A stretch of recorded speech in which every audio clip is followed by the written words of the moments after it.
Hans Christian Andersen's The Little Match Girl, 1845. It was so terribly cold. Snow was falling, and it was almost dark. Evening came on, the last evening of the year. In the cold and gloom a poor little girl, bareheaded and barefoot, was walking through the streets. Of course, when she had left her house she'd had slippers on, but what good had they been? They were very big slippers, way too big for her, for they belonged to her mother. The little girl had lost them running across the road, where two carriages had rattled by terribly fast. One slipper she'd not been able to find again, and a boy had run off with the other, saying he could use it very well as a cradle some day when he had children of his own, and so the little girl walked on her naked feet, which were quite red and blue with the cold. In an old apron she carried several packages of matches, and she held a box of them in her hand. No one had bought any from her all day long, and no one had given her a cent. Shivering with cold and hunger she crept along, a picture of misery, poor little girl. The snowflakes fell on her long fair hair, which hung in pretty curls over her neck. In all the windows lights were shining, and there was a wonderful smell of roast goose, for it was New Year's Eve. Yes, she thought of that. In a corner formed by two houses, one of which projected further out into the street than the other, she sat down and drew up her little feet under her. She was getting colder and colder, but did not dare to go home, for she had sold no matches, not earned a single cent, and her father would surely beat her. Besides, it was cold at home, for they had nothing over them but a roof through which the wind whistled even though the biggest cracks had been stuffed with straw and rags. Her hands were almost dead with cold. Oh, how much one little match might warm her! If she could only take one from the box and rub it against the wall and warm her hands. She drew one out. Ratch!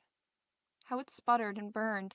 It made a warm, bright flame like a little candle, as she held her hands over it, but it gave a strange light. It really seemed to the little girl as if she were sitting before a great iron stove with shining brass knobs and a brass cover. How wonderfully the fire burned! How comfortable it was! The youngster stretched out her feet to warm them too. Then the little flame went out, the stove vanished, and she had only the remains of the burnt match in her hand. She struck another match against the wall. It burned brightly, and when the light fell upon the wall it became transparent like a thin veil, and she could see through it into a room. On the table a snow-white cloth was spread, and on it stood a shining dinner service. The roast goose steamed gloriously, stuffed with apples and prunes.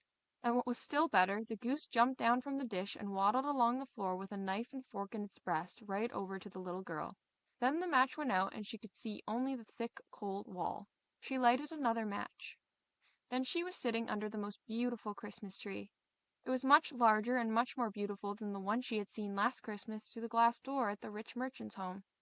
Thousands of candles burned on the green branches, and colored pictures like those in the print shops looked down at her. The little girl reached both her hands toward them. Then the match went out, but the Christmas lights mounted higher. She saw them now as bright stars in the sky. One of them fell down, forming a long line of fire. Now someone is dying, thought the little girl, for her old grandmother, the only person who had loved her and who was now dead, had told her that when a star fell down, a soul went up to God. She rubbed another match against the wall. It became bright again, and in the glow the old grandmother stood clear and shining, kind and lovely. "Grandmother!" cried the child. "Oh, take me with you! I know you will disappear when the match is burnt out. You'll vanish like the warm stove, the wonderful roast goose, and the beautiful big Christmas tree."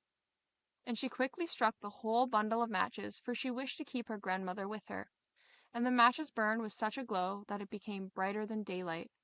Grandmother had never been so grand and beautiful.